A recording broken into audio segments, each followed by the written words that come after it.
ายความว่าอะไรหลายสิ่งหลายอย่างที่เราทำและเราไม่เข้าใจในสิ่งที่เราทำมันจึงเกิดความไม่เข้าใจต่อสิ่งที่กำลังเกิดขึ้นกับเราตรงนี้มันจึงเป็นปัญหาอย่างหนึ่งที่แทนที่เราจะได้รับประโยชน์เราก็ไม่ได้รับประโยชน์แล้วก็ในระยะเวลาที่ผ่านมาเราก็อยู่ในสังคมที่เราไม่เคยเข้าใจในกิจทางศาสนาเลยว่าเราทำสิ่งเหล่านี้เพื่ออะไรถ้าจะพูดตามหลักของบทนี้อิติปิโสภควาเนี่ยเป็นบทที่เรียกว่าทัชชคปริตทัชชคปริตเนี่ยไปดึงเอามาจากกิตติศัพท์หรือชื่อเสียงเรียงนามของพระสัมมาสัมพุทธเจ้าที่เขาเล่าลือกันไปในครั้งพุทธกาลในช่วงเวลานั้นว่าพุทธองค์เป็นอรหันต์อิปิโสภควาพระผู้มีพระภาคเจ้าอรหังสัมมาสัมพุทโธเนี่ยเป็นพระอรหันต์เป็นผู้ตรัสรู้ชอบได้โดยพระองค์เองวิชาจารณสัมปันโนคือการกล่าวของคนอินเดียเนี่ยเขาก็กล่าวด้วยภาษาที่เขารู้เรื่องและเข้าใจว่ากิตติศัพท์อันงามของพระพุทธเจ้าฟุ้งไปคือเรื่องลือไปอย่างนี้ว่าพระพุทธองค์เป็นพระอรหันต์ตรัสรู้ชอบได้โดยพระองค์เองเป็นผู้มีวิชาและจรณะเป็นผู้เสด็จไปดีแล้วคนในเมืองนั้นก็จะทราบว่าอ๋อพระพุทธองค์มีคุณลักษณะแบบนี้ก็จะเข้าใจพระองค์จึงดึงเอากิตติศัพท์อย่างเงี้ยมาเป็นบททัชชคปริตคือเอามาเป็นบทปริตเครื่องป้องกันแล้วบทปริตนี้เป็นเครื่องป้องกันในแง่ของการแก้ไขความกลัวที่เกิดขึ้นในจิตใจพระองค์เปรียบเทียบว่าหากมีการสู้รบกันระหว่างเทวดากับอสูรเทวดากับอสูรเขาจะมีการสู้รบกันอยู่หากเมื่อใดก็ตามที่เหล่าเทวดามีความเกรงกลัวต่ออสูรเทวดาเหล่านั้นสามารถที่จะมองไปที่ชายธงของพระอินทร์ได้รถม้าของพระอินทร์ที่เรียกว่าราชรถเนี่ยมันจะมีธงปักอยู่หากเทวดาที่เป็นทหารของพระอินทร์เกิดความเกรงกลัวหรือขั้นคล้ามต่อกองทัพอสูรแล้วไม่กล้าสู้รบจะพากันถอยให้มองไปที่ชายธงของพระอินทร์เพราะว่าถ้าหากว่าชายธงของพระอินทร์ปรากฏขึ้นมาเนี่ยกองทัพอสูรก็จะแพ้เป็นราบคาบก็เลยจะเกิดความฮึกเหิมขึ้นมาอีกสามารถกำจัดและแก้ไขความกลัวได้อันนี้พระองค์เปรียบเทียบไว้อย่างนั้นชาวพุทธเราก็ตามนะที่ต้องการแก้ไขความกลัวในจิตใจของเราเองพึงระลึกถึงพระพุทธเจ้าด้วยบทที่ว่าอิติปิโสภควาอรหังสัมมาสัมพุทโธก็คือพระพุทธเจ้ามีกิตติศัพท์อันงามเรื่องลือไปอย่างนี้ว่าเป็นพระอรหันต์ตรัสรู้ชอบได้โดยพระองค์เองการระลึกอย่างเนี้ยจนไปถึงสวากขาโตแล้วก็จนไปถึงสุปฏิปันโน3 บทนี้พระองค์บอกว่าเป็นประดุจดั่งธงของพระพุทธเจ้าบุคคลใดก็ตามที่ระลึกบทนี้จะสามารถแก้ไขความกลัวได้แล้วเราใช้บทนี้แทนพุทโธเมนาโถเลยได้ไหมคะมันแทนกันไม่ได้เพราะว่ามันใช้กันคนละความหมายในการที่เราต้องการจะสื่อถึงหรือทำให้มันเกิดขึ้นเป็นคุณสมบัติในใจของเราเองการใช้บทอิติปิโสเพื่อแก้ไขความกลัวก็คือใช้ตอนที่มีความกลัวถ้าไม่มีความกลัวก็ไม่จำเป็นต้องใช้ก็ได้หรือใช้เป็นบทระลึกถึงองค์คุณของพระสัมมาสัมพุทธเจ้าแต่เอาจริงๆแล้วเนี่ยเรารู้จักคุณของพระสัมมาสัมพุทธเจ้ากันน้อยมากหรือแทบจะไม่ค่อยรู้แต่เรารู้ว่าพุทธองค์เนี่ยเป็นพระอรหันต์จริงเป็นผู้ตรัสรู้ชอบได้โดยพระองค์เองเป็นผู้มีวิชาและจรณะแม้เราจะรู้อย่างนี้ก็ตามแต่มันก็ยังไม่สามารถที่จะรู้ซึ้งเข้าไปในภายในจิตของเราได้ก็รู้ผ่านบทสวดเท่านั้นเองซึ่งมีผลมีอานิสงส์ไหมก็มีแต่ก็ไม่ได้มีผลมีอานิสงส์มากเท่าไหร่เพราะว่าพระองค์สรรเสริญการกล่าวถึงบทระลึกถึงพระองค์ด้วยความรู้ความเข้าใจถ้าหากเราไม่มีความรู้ความเข้าใจเนี่ยผลน้อยอานิสงส์น้อยแต่การระลึกถึงพระรัตนตรัยพุทโธเมนาโถธัมโมเมนาโถสังโฆเมนาโถเป็นบทที่พระอาจารย์พยายามสร้างคำจำเพาะตัวนี้ขึ้นมาเพื่อให้เกิดการยึดพึ่งพระรัตนตรัยทางใจต้องถามว่าปฏิบัติมานานหรือยังโยมจริงๆแล้วโยมติดตามพระอาจารย์คือเห็นคลิปพระอาจารย์ตั้งแต่ปี65ก็ฟังคลิปมาเรื่อยๆคือเห็นจากคลิปของครูเงาะนะคะ ก็สุดท่องพุทโธเมนะโถจ ตั้ น งแต่ รู้ นั้ สึ น ก มา ว่า ใช่ไหม ค่ะแรกๆก็ยังไม่ได้จริง ป จัง ฏิบัติค่ะก็ศึกษามาหลายอาจารย์คือเมื่อก่อนหน้านี้โยมเคยไปเข้าครูสมาธินะคะไปเรียนครูสมาธิของพระอาจารย์ไม่ทราบว่าพูดชื่อได้หรือเปล่า ก็เรียนครูสมาธิแล้วก็แล้ว ค่ะเคยไปเรียนครูสมาธิอะค่ะ อืม แล้วทีนี้พอโยมมาติดตามพระอาจารย์โยมก็เลยก็ไม่ได้ปฏิบัติอีกเลยโยมฝากตัวเป็นศิษย์ของพระอาจารย์องค์นั้นด้วย แล้วโยมก็ทิ้งไปเลย ไม่ได้คือไม่ได้ขอขมาไม่ได้อะไรเลย อย่างนี้ผิดไหมคะพระอาจารย์ ก็ไม่ได้ผิด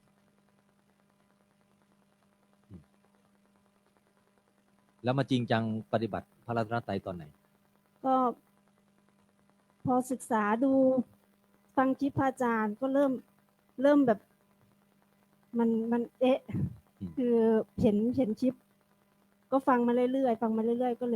ลยลองปฏิบัติพุทโธเมนะโถก็รู้สึกว่าแนบกับจิตแล้ว แต่ทีนี้ คนในครอบครัวนะคะเขาไม่เข้าใจเขาเห็นเราเดินจงกรมเขาก็บอกมันเพี้ยนแล้วโยมก็เลยหยุดไปพักไปแล้วเหมือน เขาบอกว่าเพี้ยนก็หยุดเลยเหรอ ค่ะ น่าจะเดินโชว์ไปอีกสักหน่อย ก็เหมือนกับโยมเพิ่งเข้าใจเมื่อวานที่พระอาจารย์บอกว่าพระรัตนตรัยเสื่อมเป็นยังไงแล้วทีนี้โยมก็เริ่มแบบ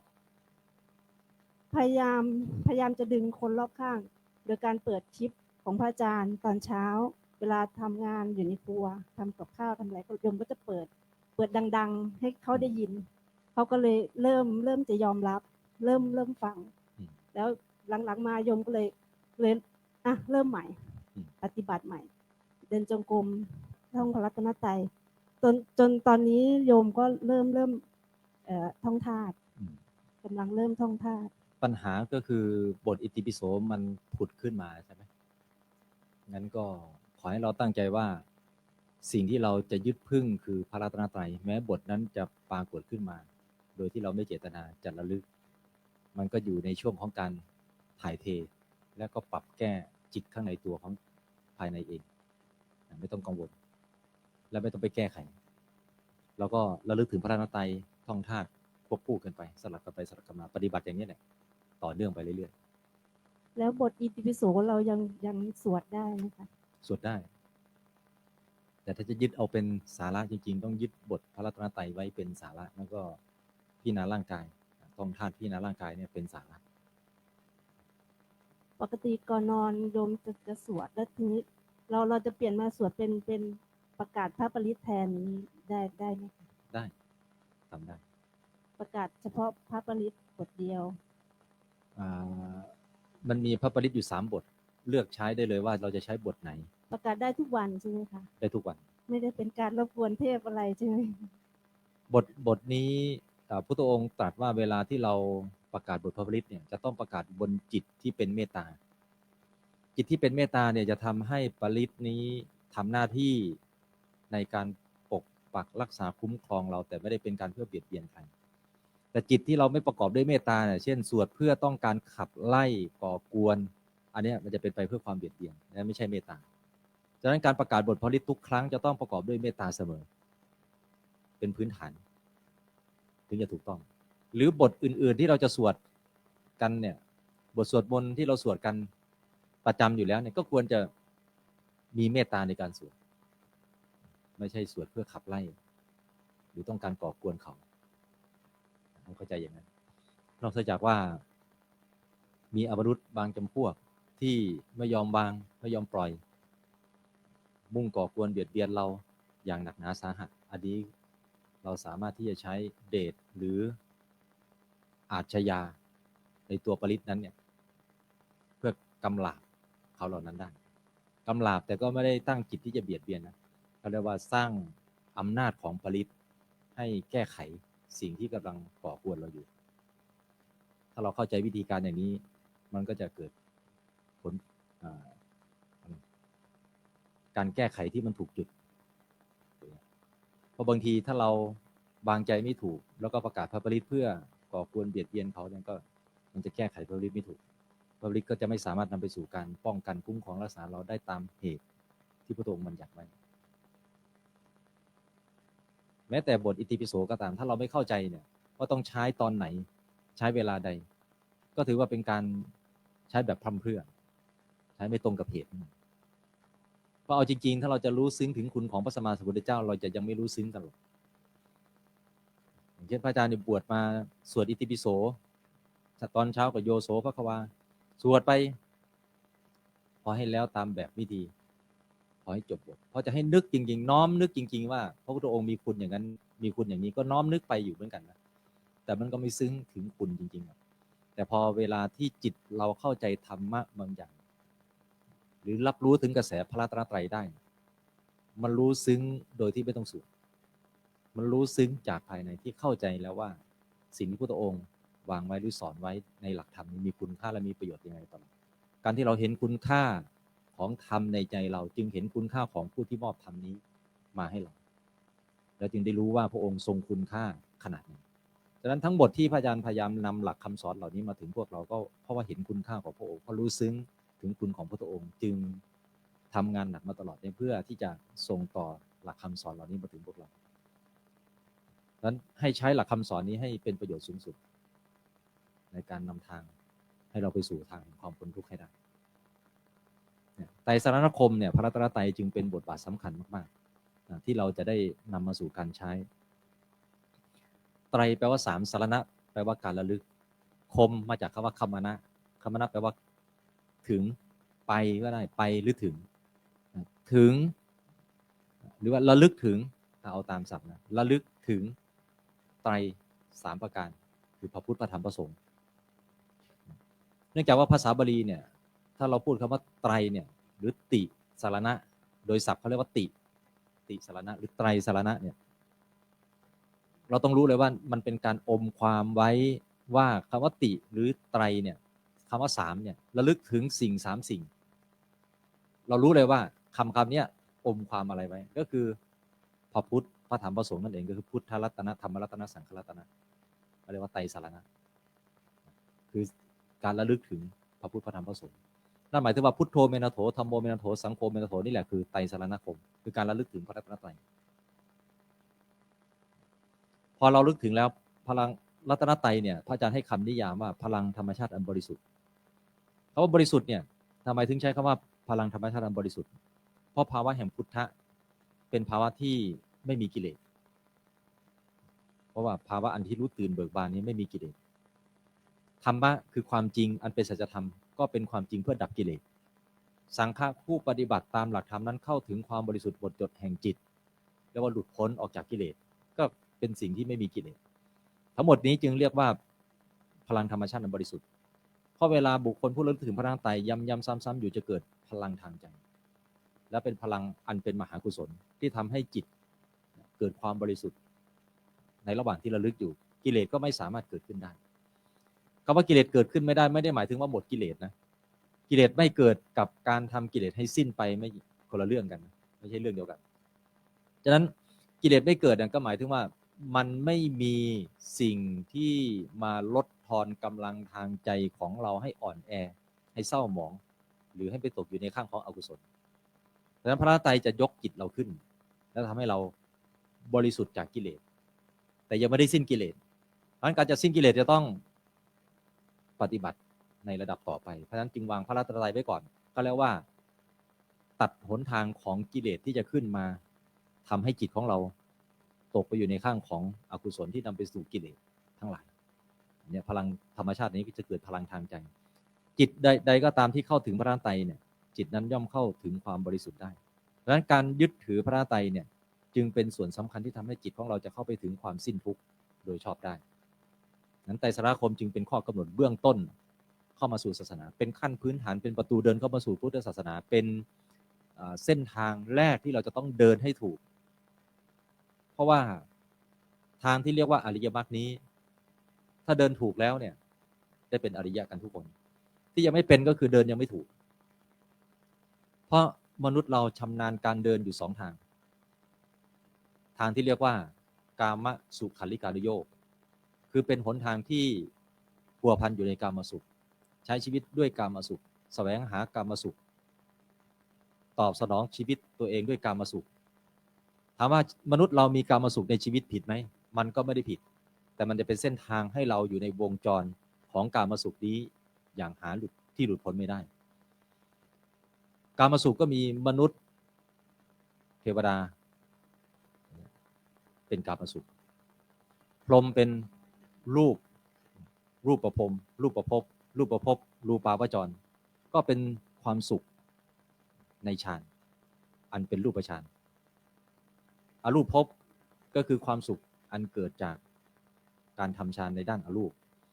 สิ่งเหล่านี้ยังอยู่เป็นวงจรของความสุขที่เรียกว่าสุขขันลิกานุโยคมันจะมีกามสุขขันลิกานุโยคกับสุขันลิกานุโยคกามสุขันลิกานุโยคก็คือการประพฤติตัวเองให้พัวพันอยู่ในกามสุขอันนี้ก็คือวงจรของชีวิตมนุษย์และเทวดาส่วนสุขขันลิกานุโยคแบ่งเป็น2ก็คือรูปฌานกับอรูปฌานเรียกว่าเป็นสุขขันลิกานุโยคอย่างหนึ่งก็คือทำให้ตัวเองพัวพันอยู่กับความสุขแม้ในฌานและสมาธิเหล่านั้นที่ยังไม่สามารถหลุดพ้นได้นั่นก็เป็นทางที่พวกเราหลุดพ้นไม่ได้นั่นคือทางที่ชำนาญของมนุษย์กับอีกทางหนึ่งที่เรียกว่าอัตตกิลมัฏฐานุโยคการประพฤติตนเองให้ลำบากเปล่าเป็นทางที่มนุษย์ชำนาญในการเดินลำบากเปล่ายังไงเราทำการทำงานอยู่ในเวลานี้ทำด้วยความสุขหรือด้วยความลำบากทำงานแต่ละครั้งลำบากใช่ไหมแล้วลำบากแล้วเราต้องการอะไรเราต้องการกามสุขนั่นแหละฉะนั้นการที่เราทำงานลำบากเพื่อต้องการกามสุขได้กามสุขมาชั่วคราวหนึ่งก็ไปทำการงานด้วยความลำบากแล้วก็ได้รับกามสุขมาพอเสวยตอบสนองต่อความต้องการชั่วคราวหนึ่งก็ไปทำการงานด้วยความยากลำบากก็เรียกว่าการทำอย่างนี้ชีวิตเราไม่ได้คืบหน้ามันทำเป็นการทำตัวเองให้ลำบากเปล่าเพราะกามสุขที่ได้มาชั่วคราวหนึ่งก็หายไปได้มาชั่วคราวหนึ่งก็หายไปพระองค์บอกว่าบุคคลผู้แสวงหากามสุขเพื่อมาตอบสนองต่อความต้องการของตนเองโดยส่วนเดียวไม่แสวงหาทางพ้นทุกข์เลยเนี่ยประดุจดั่งบุคคลผู้ตักน้ำใส่ถังรั่วเต็มไหมไม่เต็มนะใจของมนุษย์ไม่เคยอิ่มจึงเป็นธาตุแห่งตัณหาเพราะว่ามันไม่เคยเต็มฉะนั้นแล้วทำยังไงเราจะสร้างเส้นทางแห่งความหลุดพ้นให้กับเรานั้นทางสายกลางจึงเป็นบทบาทสำคัญที่พระองค์ชี้ให้เราได้เห็นว่าสัมมาทิฏฐิเป็นหนทางในจิตในใจที่จะพาเราออกจากวงจรแห่งความทุกข์หรือว่าเป็นทางที่ไม่ข้องเกี่ยวกับกามสุขหรืออัตตกิลคือเราทำตัวเองให้ลำบากเปล่าอย่างเงี้ยแต่ไม่ได้หมายถึงว่าเราจะทิ้งกามสุขไปไหนเราก็ยังมีกามสุขอยู่แต่เราสร้างเส้นทางอีกเส้นทางหนึ่งท่ามกลางระหว่าง2เส้นทางที่เราใช้ชีวิตอยู่ที่เป็นเส้นทางประจำอยู่ในจิตในใจของเราทำการงานด้วยความยากลำบากเราได้กามสุขมาไม่ได้ผิดแต่อย่าลืมว่าเส้นทางที่จะพาเราออกจากวงจรแห่งความทุกข์ก็คือทางแห่งอริยมรรคนี้ฉะนั้นทางแห่งอริยมรรคนี้จึงเป็นทางที่ควรถูกสร้างขึ้นในระหว่างที่เราเดินอยู่2ทางคือประพฤติตัวเองให้อยู่ในกามสุขแล้วก็ทำตัวเองให้ลำบากเปล่าต้องมีทางสายกลางเข้ามาควบคู่ด้วยหรือทำให้มันเกิดขึ้นเพราะกามสุขหรือการทำตัวเองให้ลำบากเปล่ามันเป็นการเดินทางอยู่บนโลกมนุษย์นี้แต่ถ้าจะเดินออกไปจากโลกมนุษย์นี้มันคือทางแห่งอริยมรรคก็คือสัมมาทิฏฐิเป็นตัวนำนั้นเราเลือกที่จะเดินบนเส้นทางแห่งอริยมรรคในระหว่างนี้แล้วก็ใช้กามสุขกับทำการทำงานไปอย่างเงี้ยถึงจะเรียกว่าไม่ลำบากเปล่าเพราะเรามีทางแห่งอริยมรรครองรับเราอยู่ฉะนั้นแล้วอริยมรรคเนี่ยจึงเป็นความสำคัญสไลด์ไม่ไปแล้วมันเป็นความสำคัญที่เราจะต้องเรียนรู้เพื่อเข้าใจในการที่จะดำเนินเพราะถ้าเราไม่เข้าใจอริยมรรคเราก็ไม่สามารถที่จะดำเนินได้แล้วการที่จะทำให้อริยมรรคเจริญได้เนี่ยต้องมีพระรัตนตรัยก่อนพระรัตนตรัยคือส่วนสำคัญพระอาจารย์จึงเน้นย้ำนักย้ำหนาในเรื่องของพระรัตนตรัยเพราะถ้าไม่ได้เน้นย้ำในเรื่องนี้เนี่ยพวกเราเข้าใจพระรัตนตรัยกันผิดพลาดคลาดเคลื่อนการที่เราเข้าใจพระรัตนตรัยผิดพลาดคลาดเคลื่อน เราก็ไปยึดถือสิ่งที่ไม่ใช่หลักการทางศาสนาไปยึดถือพระรัตนตรัยที่ยังไม่ใช่ตัวพระรัตนตรัยจริงๆและการที่เราไปยึดถือพระรัตนตรัยที่ไม่ใช่พระรัตนตรัยจึงส่งผลให้ตัวเราไม่ได้เดินตามเส้นทางที่ควรจะดำเนินหรือยึดถือหรือยึดพึ่งสิ่งอื่นที่ไม่ได้นำพาเราไปสู่ความสิ้นทุกข์ได้อย่างแท้จริงอันนี้แหละคือสิ่งสำคัญที่พระอาจารย์ต้องการอยากจะบอกให้พวกเราได้รู้เพราะถ้าหากเรายังไม่มีพระรัตนตรัยเลยเนี่ยชีวิตเราก็สเปะสปะละสำละสายไม่รู้ว่าหลักเกณฑ์สำคัญที่ควรจะยึดถือจริงๆเนี่ยมันคืออะไรและการยึดถือสิ่งที่เรายึดถืออยู่อะไรมีโทษอะไรไม่มีโทษเราก็จะแยกแยะไม่ออกบางอย่างเราไม่รู้ด้วยว่ามันมีโทษตามมาแล้วส่งผลร้ายกับเราในภายหลังไอ้ที่เราว่าดีทั้งหลายเนี่ยของดีอย่างเงี้ยของศักดิ์สิทธิ์อะไรอย่างเงี้ยบางครั้งนะมันส่งผลร้ายกับเราในภายหลังแต่พระรัตนตรัยไม่เคยส่งผลร้ายกับใครฉะนั้นพระรัตนตรัยที่ถูกต้องหรือพระรัตนตรัยที่ถูกรับรู้ในส่วนที่เป็นความถูกต้องแล้วเนี่ยไม่มีโทษกับเรามีแต่ประโยชน์โดยส่วนเดียวตรงนี้จึงเป็นความสำคัญที่เราจะต้องยึดพึ่งพระรัตนตรัยประโยชน์ที่ได้จากการพึ่งพระรัตนตรัยก็คือเป็นพลังทางใจเมื่อมีพลังทางใจแล้วจะเกิดเป็นพลังทางสติปัญญาตรงนี้มันทำให้เห็นว่าลำพังตัวเราเองจะไม่สามารถทำให้สติปัญญาเราเกิดขึ้นได้เลยถ้าเราไม่เกิดมีพลังทางใจก่อนเพราะใจที่จะนำก่อให้เกิดพลังทางด้านสติปัญญาได้ใจเราต้องประกอบไปด้วยกุศลก่อนเพราะกุศลจะเป็นตัวสร้างสติปัญญาเพราะสติจะต้องอาศัยกุศลเป็นที่ตั้งในการเกิดขึ้นปัญญาก็อาศัยกุศลเป็นที่ตั้งแห่งการเกิดขึ้นสติจะไม่เกิดบนจิตที่เป็นอกุศลและปัญญาจะไม่เกิดบนจิตที่เป็นอกุศลหรือถ้าหากสติหรือปัญญาใดเกิดอยู่ในจิตที่เป็นอกุศลก็จะเป็นมิจฉาสติแล้วก็เป็นมิจฉาปัญญามิจฉาสติก็คือการระลึกในทางที่ผิดมิจฉาปัญญาคือการรู้ในทางที่ผิดฉะนั้นบางครั้งชีวิตเรานะผิดพลาดมาไม่รู้กี่ครั้งต่อกี่ครั้งนั่นหมายถึงว่าเราขาดพื้นฐานทางด้านจิตใจที่เราจะยึดพึ่งในจุดที่ถูกต้องว่า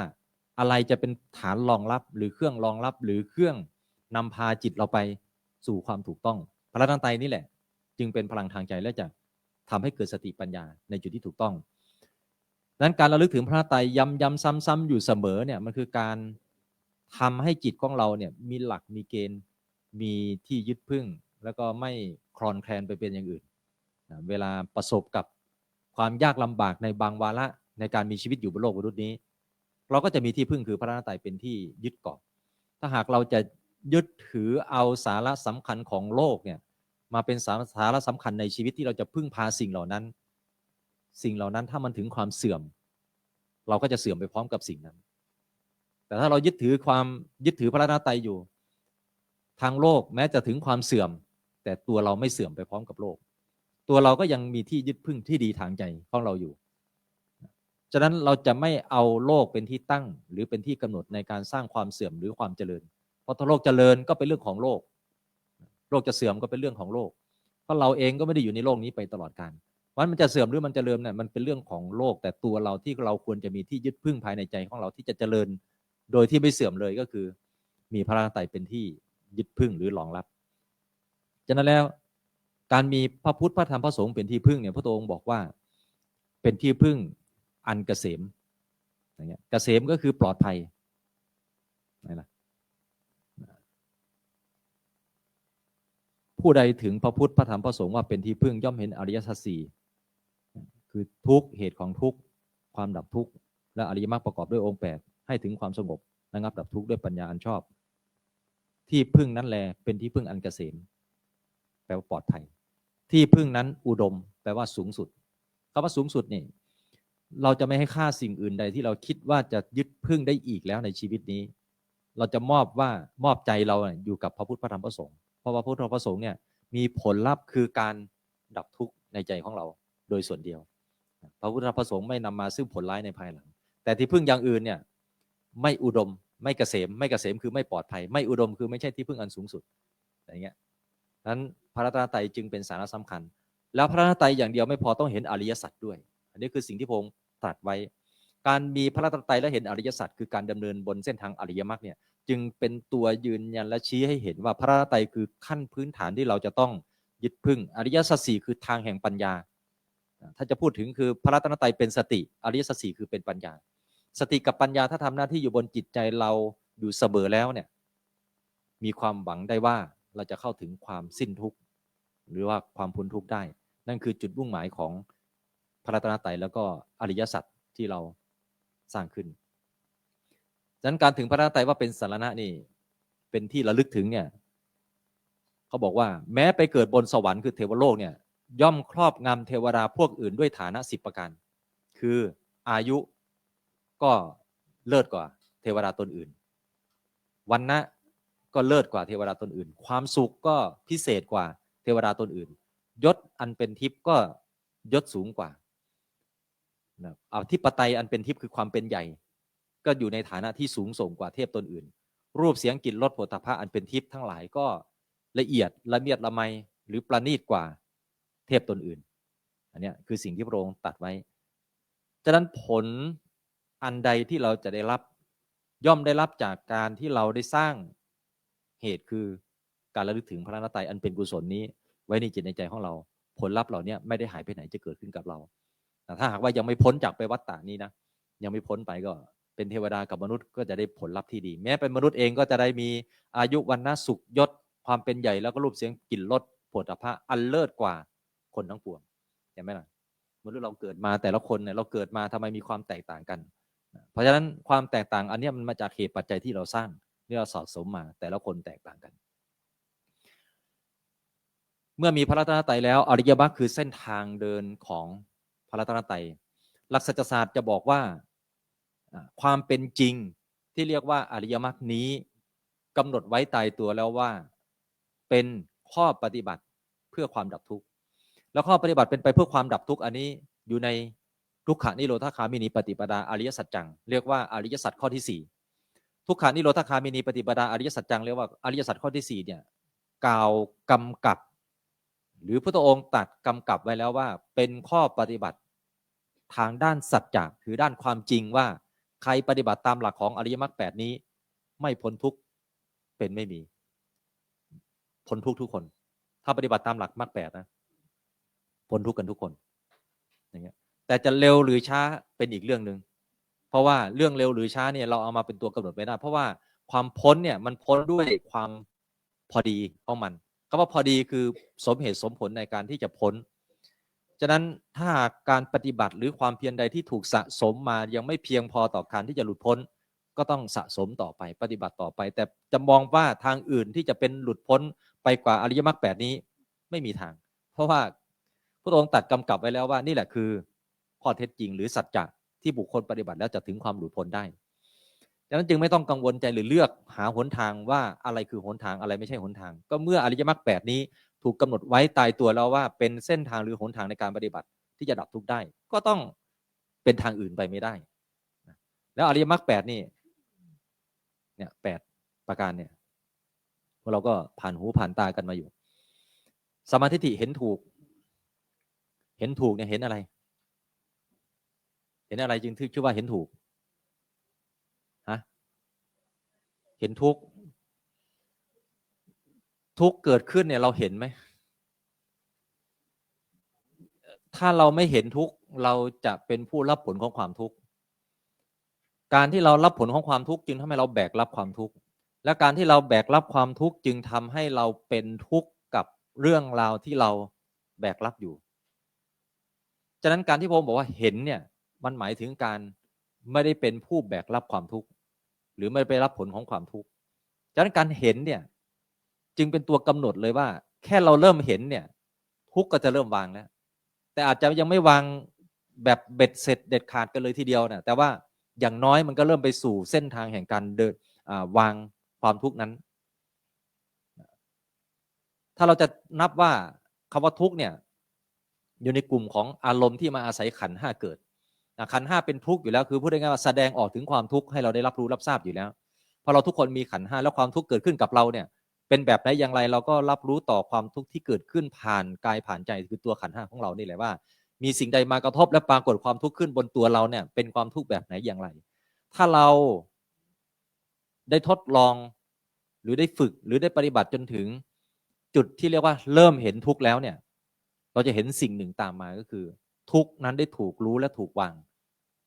ฉะนั้นแค่เริ่มเห็นเนี่ยมันก็เริ่มถูกวางไปแล้วและการวางความทุกข์ไม่ใช่เราเป็นผู้วางนะแต่คือสัมมาทิฏฐิเป็นผู้เริ่มเห็นเนี่ยและวางความทุกข์นั้นได้สัมมาทิฏฐิจะเป็นผู้วางจากการวางทุกข์ทีละนิดทีละน้อยมากเข้ย้ำซ้ำๆอยู่เสมอจนการวางได้เด็ดขาดวางได้อย่างสิ้นเชิงอันนี้ก็เรียกเป็นสมุจเฉทฉะนั้นเมื่อการเห็นถูกเกิดขึ้นความคิดถูกย่อมเกิดขึ้นเราจะไม่คิดเป็นอื่นไปจากความจริงที่มันกำลังปรากฏอยู่เมื่อความจริงปรากฏอยู่รับรู้ความจริงที่มันปรากฏนั้นก็คิดไปตามหลักของความเป็นจริงนั้นว่าสิ่งใดก็ตามที่มีทุกข์อยู่เหตุของความทุกข์นั้นเราจะไม่สร้างขึ้นมาฉะนั้นสัมมาสังกัปปะจึงพยายามดำริหรือคิดเพื่อที่จะออกจากความทุกข์นั้นอยู่เสมอเมื่อคิดถูกก็พูดถูก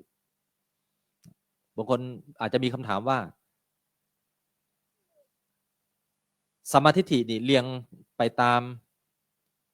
ข้อเท็จจริงหรือความสำคัญของมรรคแต่ละข้อนี้หรือไม่อย่างไรตามหลักพุทธองค์ตรัสไว้ในอริยมรรค8ซึ่งพระองค์ตรัสคำว่าสัมมาทิฏฐิมีบาลีกำกับในข้อสัมมาทิฏฐิไว้ข้อนี้ว่า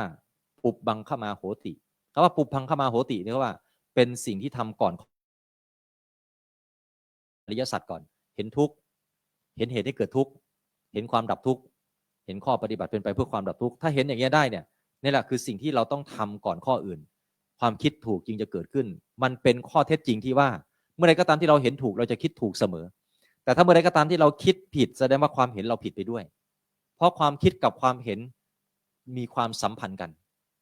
แล้วความคิดความเห็นที่มีความสัมพันธ์กันนี้มันจึงเชื่อมโยงกับเราว่าความเห็นคือกระดุมเม็ดแรกที่เราจะต้องติดให้มันถูกแล้วเป็นพื้นฐานที่เราจะต้องสร้างขึ้นมาบนจิตใจของเราให้จิตของเราเนี่ยเป็นผู้ถนัดในเรื่องของการที่จะเป็นผู้เห็นความทุกข์นั้นตรงว่าทุกข์นี้คือสัจจะทุกข์นี้คือความจริงฉะนั้นความทุกข์ที่เกิดขึ้นกับเราไม่ว่าจะเป็นทุกข์ด้านใดก็ตามไม่ใช่เรื่องเลวร้ายแต่คือสัจจะที่เราต้องเรียนรู้เมื่อความทุกข์ไม่ใช่เรื่องเลวร้ายแต่เป็นสัจจะที่เราเรียนรู้แต่เราจะเรียนรู้เพื่อจะแก้ไขมันอยู่เสมอฉะนั้นการเรียนรู้ความทุกข์หรือการทำความเข้าใจความทุกข์เพื่อยอมรับความทุกข์นี้ไม่ได้ยอมรับเพื่อจำนนต่อความทุกข์แต่เราจะแก้ไขความทุกข์การยอมรับเพื่อแก้ไขความทุกข์หรือหาทางในการที่จะดับทุกข์หรือแก้ไขมันอยู่เสมอนี่แหละมันคือหลักของการพัฒนาอย่างน้อยก็เกิดการพัฒนาทางด้านจิตใจเราก่อนเมื่อจิตใจเราเกิดการพัฒนาแล้วสิ่งภายนอกก็จะถูกพัฒนาตามมาคือความคิดคำพูดการกระทำการใช้ชีวิตความพยายามการระลึกแล้วก็การตั้งใจทั้งหมดเหล่านี้มันจะเป็นความถูกต้องตามมาโดยที่เราไม่ต้องพยายามก็ได้มันจะเกิดขึ้นเองฉะนั้นการที่เรามีความเห็นจนมีกำลังนำไปสู่ความคิดที่ถูกแล้วการพูดหรือการใช้ชีวิตของเราก็จะเป็นไปในทางถูกต้องตามหลักการและเส้นทางนี้เสมอพออธิบายอย่างเงี้ยจึงทำให้เราได้ปฏิบัติง่ายขึ้นก็คือเราปฏิบัติที่ข้อสัมมาทิฏฐิข้อเดียวไว้เป็นหลักก่อนเมื่อข้อปฏิบัตินี้สมบูรณ์บริบูรณ์เมื่อไหร่แล้วข้อปฏิบัติอื่นๆก็จะคล้อยตามสัมมาทิฏฐิคือเป็นของสมบูรณ์บริบูรณ์ตามมาด้วย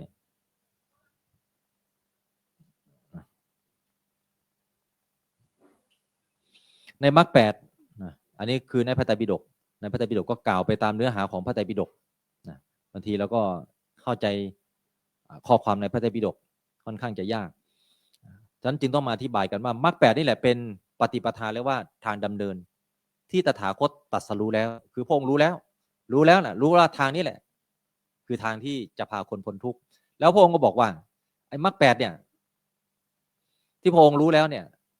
ไม่ใช่พระองค์มาบัญญัติขึ้นคำว่ารู้แล้วหมายถึงว่ามันเป็นเส้นทางที่มันมีอยู่แล้วพระองค์มารู้เส้นทางนี้แล้วว่าเส้นทางนี้เนี่ยพระพุทธเจ้าองค์ก่อนก็เดินตามเส้นทางนี้พระพุทธเจ้าองค์ก่อนหน้านี้ก็เดินตามเส้นทางนี้พระพุทธเจ้าองค์ก่อนนี้ไม่รู้กี่พระองค์ต่อกี่พระองค์มาเดินตามเส้นทางนี้แม้เราตถาคตคือพระพุทธเจ้าเราในเวลานี้ก็เดินตามเส้นทางนี้ฉะนั้นมรรค8นี้เป็นทางเก่าไม่ใช่ทางที่เพิ่งจะเกิดขึ้นในยุคสมัยของพระองค์เพราะมันเป็นทางแห่งความจริงทางแห่งสัจจะเป็นทางเก่าเพียงแต่ตถาคตนี้มา รับรู้ทางเก่านี้แล้วค่อยๆเคลียร์ทางเก่าเนี่ยเผยออกมาให้ได้เห็นอาจจะถูกกลบไปด้วยใบไม้อาจจะถูกกลบไปด้วยเศษไม้กิ่งไม้ดินหรือฝุ่นหรืออะไรก็ตามที่ทำให้มองไม่เห็นตถาคตเคลียร์ทางเส้นทางนี้จนเห็นว่านี่คือร่องรอยหรือเส้นทางเดิมที่พระพุทธเจ้าแต่ละพระองค์เดินบนเส้นทางนี้และเข้าถึงความสิ้นทุกข์โดยชอบได้แม้พระอริยเจ้าพระอรหันต์ทั้งหลายก็เดินตามเส้นทางนี้แสดงว่าทางนี้เป็นทางแห่งสัจจะและพระพุทธเจ้าองค์ต่อไปจะมาเป็นพระพุทธเจ้าก็เดินตามเส้นทางนี้ที่ตถาคตเคยเดินองค์ต่อไปก็มาค้นเจออีกนะว่าเส้นทางนี้แหละคือเส้นทางที่เดินแล้วเข้าถึงความสิ้นทุกข์พระอริยสงสาวกในพระพุทธเจ้าองค์ต่อไปองค์หน้าเนี่ยก็เดินตามเส้นทางนี้ไม่เดินตามเส้นทางอื่นฉะนั้นเส้นทางอริยมรรคคือเส้นทางตายตัวแล้วว่าเดินตามนี้สิ้นทุกข์กันได้แน่นอนนะสิ่งที่พระพุทธเจ้าตรัสรู้แล้วด้วยปัญญาอันยิ่งนะไม่ใช่ตรัสรู้แบบนึกรู้ขึ้นมาเฉยๆนึกพูดขึ้นมาเฉยๆนึกเองเอง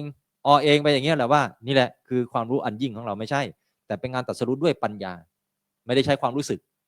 ถ้ายังใช้ความรู้สึกอยู่แสดงว่าขาดปัญญาเพราะปัญญาเป็นสิ่งที่อยู่เหนือความรู้สึกแต่ถ้ามนุษย์เราเนี่ยมักจะอยู่ความรู้สึกเป็นส่วนมากและการใช้ความรู้สึกเนี่ยจะลดปัญญาที่มีอยู่ภายในตัวเราแต่ถ้าเราเมื่อใดก็ตามที่เราใช้ปัญญาความรู้สึกจะหายไปจะเหลือแต่สิ่งที่เป็นเหตุเป็นผลเป็นเหตุเป็นผลที่ว่าเราสามารถที่จะมีความทุกข์ได้ไม่ได้ผิดแต่ถ้าเรารู้สึกว่า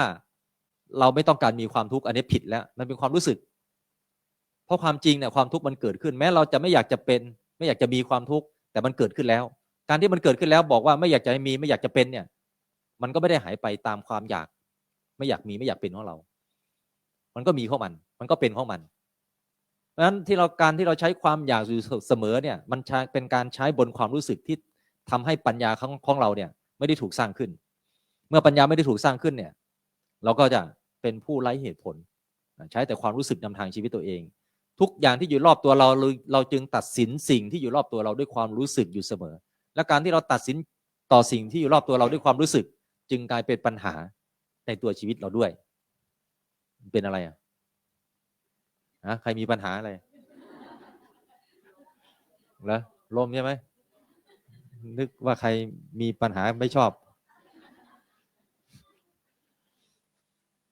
ทำดวงตาให้เกิดตอนนี้ดวงตาเราลืมตาอยู่ไหมงั้นก็ดวงตาเกิดแล้วใช่ไหมดวงตานี่ตาอะไรดวงตาที่เป็นดวงตาเห็นธรรมนะทำดวงตาให้เกิดอันนี้ดวงตาสัมมาทิฏฐิก่อนอันดับแรกคือทำดวงตาให้เกิดสัมมาทิฏฐิทำดวงตาให้เกิดคือลืมตาขึ้นมาถ้าสัมมาทิฏฐิยังไม่เกิดขึ้นเนี่ยตาเรายังไม่ลืมหรือลืมตาเราอาจจะเห็นสิ่งที่แสงส่องให้เราเห็นแต่เราอาจจะยังไม่เห็นความจริงด้านสัจจะว่าด้านสัจจะคืออะไรฉะนั้นสัมมาทิฏฐิจะทำให้ดวงตาเราเกิดขึ้นทำญาณให้เกิดญาณคือความรู้ตามความเป็นจริงไม่มีอะไรจริงยิ่งกว่าอริยสัจแล้วอริยสัจจริงที่สุดแล้วทุกข์เนี่ยจริงที่สุดแล้วไม่มีอะไรจริงเกินกว่านี้แล้วเพราะฉะนั้นถ้าจะพูดความจริงเนี่ยต้องพูดเรื่องอริยสัจถ้าพูดนอกเหนือจากอริยสัจไม่ใช่ความจริงนะการพูดความจริงเนี่ยก็ต้องอยู่ในจุดที่ถูกต้องโดยการรู้ตามความเป็นจริงด้วยถึงจะพูดความจริงได้ตรงนั้นได้ย่อมเป็นไปเพื่อความสงบชีวิตเราวุ่นวายไหมวุ่นวายอันนี้แหละอริยมรรคจะทำให้เราสงบนั้นอยากจะเจอความสงบเจออยู่บนเส้นทางอริยมรรคนี้เพื่อความรู้ยิ่งนี่อะไรรู้ยิ่งคือโอ้โหอันที่ไม่เคยรู้ก็ได้รู้อันอย่างแม่ใหญ่นั้นว่านะโอ้ยอะไรก็ไม่รู้มันรู้ไปหมดอะไรทุกอย่างกันนั่นน่ะที่พูดเมื่อคืนเนี่ยไปจนได้เรื่องจนได้นะเพื่อความรู้ยิ่งนะไอ้จบแค่ป .4 นะแต่ว่าความรู้เต็มไปหมดเห็นไหมอย่างเงี้ยเพื่อความตรัสรู้นี่คือแทงตลอดอริยสัจแล้วก็เพื่อพระนิพพานคือการดับไปแห่งความทุกข์หรือดับไปแห่งกิเลสก็คือทางที่ประกอบด้วยองค์8นี้เมื่อบุคคลเจริญมรรค8อันประเสริฐอยู่อย่างนี้คำว่าอยู่อย่างนี้คือทำแล้วทำอีกทำแล้วทำอีกทำแล้วทำอีกอยู่อย่างนี้นะไม่เปลี่ยนวิธีการนะทำอยู่อย่างนี้แหละทำซ้ำอยู่อย่างเงี้ยเนี่ยบุคคลเจริญนะเจริญไม่ใช่หยุดหย่อนนะไม่ใช่ทำบ้างไม่ทำบ้างนะเจริญนี่คือทำอยู่เสมอทำอยู่เรื่อยๆอย่างเงี้ยอันประเสริฐอยู่อย่างเงี้ยชื่อว่าสติปัฏฐาน4สัมมาปัฏฐาน4อิทธิบาท4อินทรีย์5พละ5โพชฌงค์7 ถึงความเจริญบริบูรณ์ได้พูดง่ายๆว่าสติสัมมัปปทานอินทรีย์พละโพชฌงค์เนี่ยไม่ต้องไปทำก็ได้อริยมรรค8นี่แหละจะทำให้ถึงความเจริญได้เองคือมันจะเติบโตไปด้วยกันเองมันจะดึงทำอื่นๆมาเกิดร่วมเองเพราะว่าอริยมรรคคือเส้นทางหลักเส้นทางใหญ่เส้นทางสายกลางเนี่ยบุคคลนั้นย่อมมีธรรมทั้งสองคือสมถะและวิปัสสนาคู่เคียงกันไปพุทธองค์ตรัสว่าถ้าหากบุคคลใดก็ตามเจริญสมถะแต่จะไม่ได้เจริญวิปัสสนาย่อมไม่สามารถดับทุกข์ได้หรือสิ้นทุกข์ไม่ได้เพราะฉะนั้นบุคคลผู้เจริญสมถะพึงแสวงหาบุคคลผู้เจริญวิปัสสนาไปด้วยหรือถ้าหากว่าบุคคลใดก็ตามเจริญวิปัสสนาอย่างเดียวโดยที่ไม่เจริญสมถะก็ไม่สิ้นทุกข์เหมือนกันเช่นเกิดวิปัสสนาญาณรู้ความไม่เที่ยงของสังขารรู้ความเสื่อมความสิ้นรู้ความแตกความแยกความสลายความพังทลายของขันธ์ห้าแต่ไม่เจริญสมถะไปด้วยก็สิ้นทุกข์ไม่ได้นะรู้อนิจจังทุกขังอนัตตาไปบทรู้ไปบทแต่ถ้าไม่เจริญสมถะก็สิ้นทุกข์ไม่ได้ฉะนั้นแล้วตรงนี้ชัดเจนเลยที่พระองค์ตรัสว่าแม้เจริญวิปัสสนาอยู่ก็ต้องหาวิธีการทำสมถะแต่ถ้าบุคคลใดก็ตามมีทั้งสมถะและวิปัสสนาคู่เคียงกันไปอย่างนี้ย่อมถึงความสิ้นทุกข์ได้ย่อมถึงความดับทุกข์ได้อริยมรรค8เป็นทั้งสมถะและวิปัสสนาคืออริยสัจ 4นี่แหละเป็นทั้งสมถะและวิปัสสนาฉะนั้นจึงพระองค์บอกว่าบุคคลใดก็ตามมีสมถะวิปัสสนาแล้วพึงทำสมถะวิปัสสนานั้นควบคู่กันไปอยู่อย่างนั้นคือทำอยู่อย่างนั้นแหละไม่ต้องไปแสวงหาอย่างอื่นอีกเขาเหล่านั้นย่อมเที่ยงแท้ในการที่ตรัสรู้ในเบื้องหน้าได้แน่นอนสัมมาทิฏฐิเป็นไฉนรู้แล้วนะก็ความรู้ในทุกข์นี่แหละรู้ในเหตุของทุกข์ก็คือรู้อริยสัจนี่แหละการรู้ทำไมสัมมาทิฏฐิถึงเป็นบทบาทสำคัญกว่ามรรคข้ออื่นเพราะว่าอะไรรู้ไหมเพราะถ้าเรายังไม่เห็นทุกข์เนี่ยเราจะไม่มีทางออกจากสิ่งเหล่านั้นได้บางครั้งเราใช้ความพยายามอย่างสูงเลยในออกจากสิ่งที่เราติดขัดหรือติดข้องอยู่แล้วยากมากที่จะออกจากสิ่งเหล่านั้นบางคนมีความอาลัยบางคนมีความเกาะเกี่ยวผูกติดพัวพันอย่างเงี้ยอาจารย์โยมเลิกเหล้าไม่ได้เลยไม่รู้จะทำยังไงอย่างเงี้ยจริงๆการเลิกเหล้ามันต้องใช้ความพยายามเพราะถ้าเรารู้อยู่แล้วว่ามันเป็นสิ่งที่มีโทษมันต้องพยายามที่จะเลิกไหมเราไม่รู้ว่ามันเป็นสิ่งที่มีโทษนี่แหละคือไม่รู้ทุกข์ว่ามันมีทุกข์อยู่ในนั้นอยู่มันใช้ความพยายามเท่าไหร่ก็ตามก็แค่พยายามแต่มันไม่รู้จริงๆว่าสิ่งนั้นคือสิ่งที่มีโทษอย่างไรอย่างเงี้ยสัมมาทิฏฐิจึงเป็นตัวกำหนดให้เราชี้เห็นโทษก่อนกล่าวโทษมันก่อนเราพูดง่ายๆนี้คือทุกข์เนี่ยกล่าวโทษมันก่อนไอ้ขันธ์5นี่มีทุกข์แน่นอนเนี่ยรูปประขันธ์มีทุกข์เนี่ยมีความแก่ความเจ็บความตายอยู่ในนี้เวทนามีทุกข์เนี่ยเดี๋ยวก็เปลี่ยนเป็นสุขบ้างทุกข์บ้างไม่สุขไม่ทุกข์บ้างหาความคงที่ก็ไม่ได้ยึดจับให้คงที่ตายตัวอย่างนี้ตั้งมั่นอยู่ตลอดไปก็ไม่ได้พอยึดไม่ได้แล้วก็ทุกข์เพราะการที่ยึดถือไม่ได้สิ่งเหล่านี้โอ้แม้เวทนาความรู้สึกอย่างเงี้ยก็ไม่คงที่ก็เป็นทุกข์ก่อทุกข์ให้กับเรากำหนดรู้เลยว่ามันคือทุกข์อยู่แล้วอย่างเงี้ยสัญญาความจำก็เป็นทุกข์สังขารความคิดก็เป็นทุกข์วิญญาณการรับรู้ก็เป็นทุกข์กำหนดรู้ความทุกข์ลงไปในนี้กล่าวโทษมันอยู่เสมอแต่ไม่ได้เป็นติเตียนมันนะกล่าวโทษคือชี้ให้เห็นโทษของมันเท่านั้นเองนะแล้วก็รู้ว่ามันมีเหตุของความทุกข์อยู่ว่าเวลาเจอความทุกข์ย่อมมีสมุทัยปฏิเสธต่อความทุกข์นั้นสมุทัยที่ทำหน้าที่อยู่บนจิตใจเราเนี่ยบางทีมันก็ไม่ยอมเหมือนกันนะมันพยายามจะปกป้องตัวเองอยู่อย่างนั้นแหละไม่อยากจะทุกข์ไม่อยากให้ทุกข์เกิดขึ้นอยากให้ทุกข์หายไปอยากจะหลีกเลี่ยงจากความทุกข์หลายอย่างที่มันพยายามทำแล้วเราก็วิ่งตามความอยากที่มันบอกให้เราไปทำแล้วเราก็ไปทำแล้วตอบสนองต่อความอยากแล้วก็มาอยู่ในวงจรของความทุกข์อีกเหมือนเดิมอย่างนี้ก็ไม่มีทางหลุดพ้นฉะนั้นมองความอะไรสมุทัยที่เป็นเหตุที่ทำหน้าที่อยู่บนจิตใจเรานี่แหละไอ้ตัวนี้แหละเป็นเหตุกี่ครั้งกี่หนก็มันนี่แหละเป็นตัวสร้างเหตุแห่งความทุกข์ในใจเรานะเราก็จะรู้ความดับของมันคือนิโรธว่าอ๋อตัณหาเกิดขึ้นที่ถูกรู้แล้วมันก็จะดับไปแล้วทำอย่างนี้อยู่เสมอคือข้อปฏิบัติเป็นไปเพื่อความดับทุกข์ตัวเนี้ยมันจะเกิดสัมมาสังกัปปะสัมมาสังกัปปะคือดำริออกจากกามเพราะอะไรเพราะกามมีทุกข์ใช่ไหมมีไหม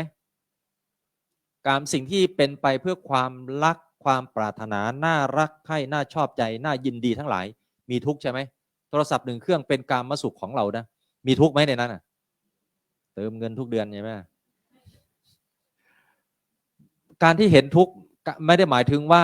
เราจะต้องออกจากมันนะถ้าว่าดำริว่ามันมีความทุกข์อยู่ในนั้นเมื่อไหร่เนาะที่เราจะออกจากมันได้ คำว่าออกไม่ได้หมายถึงว่าการปฏิเสธจากการเกี่ยวข้องหรือความเป็นอยู่กับกามสุขแต่หมายถึงว่าออกจากกามโดยการละอุปทานการยึดมั่นถือมั่นด้วยอำนาจแห่งตัณหาก็คือตัวตัณหานี่แหละที่สร้างแรงยึดแรงอยากอยู่ในวัตถุอันเป็นที่น่ายินดีน่ารักใคร่น่าพอใจอยู่เสมอกามเนี่ยหมายถึงสิ่งที่น่ารักใคร่น่าพอใจน่ายินดีกามจริงๆไม่ได้ผิดนะกามเนี่ยถูกใช้ในทางธรรมด้วยนะบางคนมองว่ากามเนี่ยเป็นเรื่องกามราคะอย่างเงี้ยจริงๆไม่ใช่กามเนี่ยเป็นเรื่องกลางของชีวิตมนุษย์มันมีคำหนึ่งหรือศัพท์หนึ่งที่กล่าวไว้ว่าธรรมะกาโมภวังโหติกาโมก็ศัพท์เดียวกันเนี่ยกามะตัวเนี้ยแปลว่าผู้ใคร่ในธรรมย่อมเป็นผู้เจริญฉะนั้นกามเนี่ยใช้ในด้านไหนถ้ามีตัณหาเข้ามาเกี่ยวข้องด้วยเป็นกามตัณหาใช่ไหมกามตัณหาก็กามตอบสนองต่อตัณหา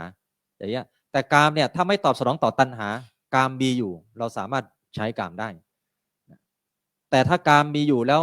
มีตัณหาเข้ามาเกิดร่วมด้วยกามนี้จะไปตอบสนองต่อตัณหาจะทำให้ตัณหาถูกสะสมและเจริญขึ้นบนจิตใจของเราก็จะไม่มีทางหลุดพ้นออกไปจากวงจรของความทุกข์ได้เพราะในกามเนี่ยแม้มันจะให้สิ่งที่น่ารักให้น่าปรารถนาน่าพอใจแต่มันก็มีทุกข์อยู่ในนั้นอย่างเงี้ยดำริในความไม่พยาบาทเนี่ยความพยาบาทมีทุกข์ไหมมีก็ต้องดำริที่จะไม่พยาบาทดำริในอันไม่เบียดเบียนการเบียดเบียนมีทุกข์ไหมฉะนั้นให้มองเห็นความทุกข์ก่อนเราก็จะดำริที่จะไม่พยาบาทและไม่เบียดเบียนกันและกันเพราะมีทุกข์อยู่ในนั้นอย่างเงี้ยสัมมาวาจาเป็นไฉนการกล่าวเท็จเป็นทุกข์ไหมทุกข์ส่อเสียดเป็นทุกข์ไหมพูดคำหยาบเป็นทุกข์ไหมพูดเพ้อเจ้อเป็นทุกข์ไหมเป็นทุกข์แต่ก็ยังพูดกันอยู่ทำไงนินทากันไม่เคยหยุดหรอกคนเราเนี่ยไม่รู้เป็นไรก็เนี่ยแหละก็เป็นทุกข์อยู่อย่างเงี้ยแหละพูดเพ้อเจ้อเนี่ยบางทีก็ข้ามไปที่ส่อเสียดด้วยบางครั้งใช่ไหมล่ะเท็จบ้างเป็นบางคราวเนี่ยก็มีบ้างมันสัมมาวาจามันคือการเห็นความทุกข์ในการพูดการเห็นความทุกข์ในการพูดนี่แหละมันจะทำให้เราเกิดการระวังเมื่อเกิดการระวังจะเกิดการงดเว้นเมื่อเกิดการงดเว้นได้สติก็จะถูกสร้างขึ้นทั้งหมดนี้คือเห็นอริยสัจนั่นเองเห็นทุกข์ก่อนจะเห็นว่าเหตุคือสิ่งที่จะพยายามพาเราไปสู่การพูดในสิ่งที่คลาดเคลื่อนจากความเป็นจริงไอ้ตัวที่พาเราพูดคลาดเคลื่อนจากความเป็นจริงคือลักษณะของตัณหาคือสมุทัยนะก็จะเห็นทุกข์เห็นตัณหาเมื่อเรารู้ทันก็การดับไปของตัณหาก็ดับได้เมื่อตัณหาดับได้ทางนี้แหละคือสัมมาวาจาสัมมากัมมันตะก็ฆ่าสัตว์ลักทรัพย์พูดผิดในกรรมโกหกสิ่งเหล่านี้แหละก็คือก่อให้เกิดทุกข์เสมอฉะนั้นการเห็นทุกข์มันจึงครอบคลุมมรรคองค์ข้ออื่นๆด้วยนั้นถ้าเราไม่มีสัมมาทิฏฐิไว้ก่อนเนี่ยเราจะไม่รู้เลยว่าโทษที่เราจะต้องเว้นอะไรสิ่งที่เราต้องละคืออะไรอาชีวะเหมือนกันการใช้ชีวิตถ้าเรารู้ว่าอะไรเป็นทุกข์เนี่ยเราก็จะไม่ใช้ชีวิตทางด้านที่จะให้ตัวเราไปอยู่ในจุดที่มันเป็นความทุกข์หรือเพิ่มเติมความทุกข์ให้กับเราความพยายามเราก็จะเป็นไปเพื่อความพ้นทุกข์สติเราก็ระลึกรู้อย่างอริยมรรคเจริญเต็มที่แล้วเนี่ยสติปัฏฐานก็จะเกิดขึ้นเองแล้วก็สมาธิสังเกตว่าสมาธิในทางพุทธศาสนาเนี่ยเป็นสมาธิที่ประกอบไปด้วยฌานทั้ง4ปฐมฌานทุติยฌานตติยฌานจตุตถฌานประฌานทั้ง4ในสมาธิไม่มีฌาน8นี่คือความต่างของฌานในพระพุทธศาสนาถ้าฌานนอกพระพุทธศาสนาเนี่ยจะมีถึงฌาน8ใช่ไหมก็คือรูปฌาน4กับอรูปฌาน4อย่างเงี้ยอันนั้นเป็นฌาน8แต่ในพุทธศาสนาเนี่ยมีฌาน4เรียกว่าสัมมาสมาธิแล้วฌาน4นี้ต้องระบุด้วยนะว่าปฐมฌานอันเกิดจากมรรคไม่ใช่มรรคยังไม่เกิดแต่ไปนั่งทำฌานอยู่อันนั้นก็ยังไม่ใช่สัมมาสมาธิในความหมายของพระพุทธศาสนาปฐมฌานอันเกิดจากมรรคทุติยฌานอันเกิดจากมรรคตติยฌานอันเกิดจากมรรคแล้วก็จตุตถฌานฌานที่4อันเกิดจากมรรคเนี่ยฉะนั้นมันจะมีสัมมาทิฏฐิมรรคกำกับถึงจะเป็นตัวกำหนดว่า สมาธินั้นเป็นสัมมาสมาธิหรือไม่ถ้าสมาธินั้นเป็นสัมมาสมาธิจะต้องเป็นสมาธิที่ประกอบด้วยสัมมาทิฏฐิเพราะพระพุทธองค์เคยตรัสว่าดูความภิกษุทั้งหลายเราจะกล่าวสัมมาสมาธิอันประเสริฐแก่พวกเธอทั้งหลายจงฟังจงตั้งใจให้ดีเราจะกล่าวบุคคลมีจิตตั้งมั่นในอารมณ์อันเดียวอันประกอบไปด้วยความเห็นที่ว่าสิ่งนี้คือทุกข์สิ่งนี้คือเหตุของทุกข์สิ่งนี้คือความดับทุกข์สิ่งนี้คือข้อปฏิบัติเป็นไปเพื่อความดับทุกข์นี้คือสัมมาสมาธิอันประเสริฐนั่นหมายถึงว่าเวลามีความทุกข์เกิดขึ้นตั้งใจที่จะดูความทุกข์ให้ได้ตั้งใจที่จะดูสมุทัยคือตัณหาที่เกิดขึ้นบนจิตใจเราให้ได้ตั้งใจที่จะดูการดับไปของตัณหาให้ได้และตั้งใจที่จะทำมรรคคือความเห็นเนี่ยให้เกิดขึ้นอยู่เสมออันนี้แหละคือสัมมาสมาธิความตั้งใจมั่นอยู่อย่างเงี้ยเวลาเจอความทุกข์และใจไม่มั่นเนี่ยไม่ใช่สมาธิในทางพุทธศาสนานะฉะนั้นถ้าจะสรุปเรื่องของสัมมาทิฏฐิจนถึงสัมมาสมาธิอยู่ในองค์มรรคแล้วเนี่ยรวมลงอยู่ในสมถะวิปัสสนาง่ายๆเลยก็คืออารมณ์เมื่อเราถูกอารมณ์กระทบแล้วสงบใจได้เมื่อถูกอารมณ์กระทบการสงบใจได้เมื่อถูกอารมณ์กระทบอันนั้นแหละเรียกว่าสมถะการเห็นอารมณ์ที่กระทบเกิดและดับได้ในทุกคราวเรียกว่าวิปัสสนาฉะนั้นสมถะและวิปัสสนาเนี่ยจะถูกปฏิบัติอยู่บนจิตใจของเราเองที่เราสามารถสงบใจได้ทุกๆคราวที่อารมณ์มากระทบเรานั่งสมาธิมาสงบดีๆเนี่ยแต่เวลาออกจากสมาธิแล้วเจออารมณ์กระทบแล้วสงบใจไม่ได้อันนั้นก็ไม่ชื่อว่าเป็นสมถะเหมือนกันเพราะสมถะเขาวัดกันตรงที่ว่าเมื่อถูกอารมณ์กระทบแล้วสงบใจได้เพราะสมถะหมายถึงอุบายทำให้จิตสงบก่อนวิปัสสนาคือการเห็นอารมณ์เกิดและดับเพราะฉะนั้นถ้าเราไม่สงบใจเมื่อถูกอารมณ์กระทบเราจะไม่เห็นอารมณ์เกิดดับเลยเพราะว่ากระทบแล้วจิตไม่มั่นคงคล้อยตามโอนตามเอ็นตามต่ออารมณ์ที่มากระทบนั้นการจะไปเห็นอารมณ์เกิดดับจึงเป็นการเห็นได้ยากฉะนั้นวิธีง่ายๆที่พระอาจารย์สอนพวกเราใช้ในการปฏิบัติเพื่อจะทำมรรคให้เกิดขึ้นก็คือฝึกให้จิตสงบจากอารมณ์การที่เราจะสงบต่อเมื่ออารมณ์กระทบก็คือการเข้าไปทักอารมณ์เวลาเราไปทักอารมณ์เนี่ยมันจะทำให้จิตเราเนี่ยไม่ถูกกระทบกับอารมณ์มากอารมณ์ก็จะสงบไปแล้วเราก็ฝึกที่จะเห็นอารมณ์เกิดดับต่อหน้าต่อตาเราอย่างนั้นอยู่เสมอนี่เรียกว่าสมถะกับวิปัสสนาควบคู่กันไปบุคคลผู้เจริญสมถะวิปัสสนาควบคู่กันไปแล้วย่อมก่อให้เกิดสติปัฏฐาน4สมปัฏฐาน4อิทธิบาท4อินทรีย์5พละ5โพชฌงค์7แล้วก็มรรค8เป็นของบริบูรณ์ตามมาก็ไม่ยากนะยากไหมไม่ยากต้องไม่ยากนะต้องไม่ยาก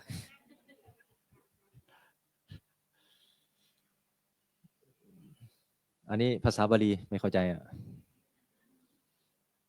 จตุธาตุวัฏฐานวัฏฐานะอันนี้คือเรียกว่ากำหนดจตุแปลว่า4ธาตุ4การกำหนดธาตุ4วัฏฐานเนี่ยแปลว่าการกำหนดธาตุ4ต้องเริ่มจากการท่องธาตุกรรมฐาน4ก่อนเมื่อธาตุ4เราทุกคนรู้กันหมดแล้วนะธาตุกรรมฐาน4เนี่ยรู้กันหมดแล้วก็เข้าสู่การพิจารณาบทพิจารณาร่างกายของขั้นตอนเดี๋ยวจะดูว่าอานิสงส์ไม่ใช่อานิสงส์อันนี้พระองค์ตรัสถึงธาตุ4ที่อธิบายไว้ว่าอันนี้เป็นอุบายการพิจารณาที่พระพุทธองค์ตรัสไว้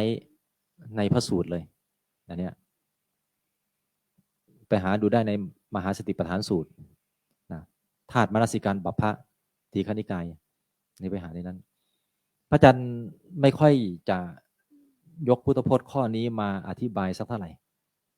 แต่ขอให้เข้าใจว่าทุกอย่างที่เราปฏิบัติเนี่ยมันก็น้อมลงสู่พุทธพจน์นี่แหละคือเราจะเข้าใจตามนี้เลยไม่ได้หนีไปจากนี่เพียงแต่ว่าอุบายวิธีที่เราสามารถทำได้แล้วเกิดผลได้อันนี้แหละเดี๋ยวมันจะค่อยนำเรามาสู่การรับรู้ตามที่พระองค์ตรัสไว้อย่างนี้ก็คือบทพิจารณาร่างกายของขั้นตอนนี้เองสิ่งเหล่านี้เป็นสิ่งที่เราจะต้องทำความเข้าใจเพราะว่าถ้าเราไม่เข้าใจไว้เลยเนี่ยเวลาเราเสียชีวิตไปเนี่ยความรู้สึกเราไปอยู่ที่อื่นแล้วนะไม่ได้อยู่ที่กายนี้แล้วนะและการที่จะเราไปรู้ร่างกายหลังจากตายไปแล้วเราก็ไม่ได้รับรู้อีกแล้ว ว่ามันตายยังไงหมดลมหายใจแล้วมันบวมพองขึ้นอืดเขียวช้ำตาถลนลิ้นจูกปากยังไงมันก็ไม่มีความรู้แล้วเพราะมันไปจุติหรือเกิดใหม่คำว่าจุติหรือเกิดใหม่คือไปรับผลของวิบากในภพชาติใหม่เมื่อไปรับผลของวิบากในภพชาติใหม่ความรู้สึกเราก็เป็นไปตามวิบากในภพชาตินั้นไม่ได้เกี่ยวข้องกับกายนี้ไม่สามารถที่จะกลับมาดูกายนี้ได้การตายของเราก็เป็นการตายด้วยการไม่รู้จากร่างกายตามความเป็นจริงการตายด้วยความไม่รู้มันจะเป็นการตายโดยการสืบต่อทุกข์และการสืบต่อภพชาติอย่างไม่มีที่สิ้นสุดเพราะตัวสืบต่อก็คือสืบต่อไปจากกายนี่แหละกายเนี่ยรูปกายแล้วก็เวทนาสัญญาสังขารวิญญาณนี่แหละสืบต่อกันไปฉะนั้นการที่เราพิจารณาในตอนนี้ตอนมีชีวิตอยู่เนี่ยจะทำให้เราเกิดความรู้แม้ตายก็ตายด้วยความรู้ความเข้าใจการตายด้วยความรู้ความเข้าใจจะเป็นไปเพื่อการดับวงจรแห่งการเวียนว่ายตายเกิดแล้วก็ดับความทุกข์ในภพหน้าชาติหน้าให้กับเราได้ด้วยฉะนั้นสิ่งหนึ่งที่เราจะต้องทำหรือยกขึ้นมาเป็นเครื่องเตือนสติเราอยู่เสมอว่าเมื่อหมดลมหายใจแล้วก็ให้พิจารณาว่าเมื่อร่างกายหมดลมหายใจแล้วธาตุลมกับธาตุไฟก็สลายออกจากกันเราก็ขาดการรับรู้ทุกส่วนของทางร่างกายไม่สามารถควบคุมร่างกายได้อีกร่างกายก็จะล้มนอนราบไปกับแผ่นดินคือเรากำหนดความคิดเนี่ยยกเรื่องของร่างกายที่นอนราบไปกับแผ่นดินขึ้นมาสู่การพิจารณาเมื่อเราควบคุมไม่ได้แล้วก็มีแต่ปล่อยให้มันเป็นตามธรรมชาติที่มันจะแสดงความจริงหรือสัจจะของมันออกมาให้เราได้รับรู้ธาตุลมออกปุ๊บธาตุไฟก็ระเหยธาตุไฟระเหยร่างกายแล้วก็เย็นตัวแข็งทื่อไม่สามารถขยับรับรู้หรือเกี่ยวข้องอะไรกับใครได้อีกแล้ว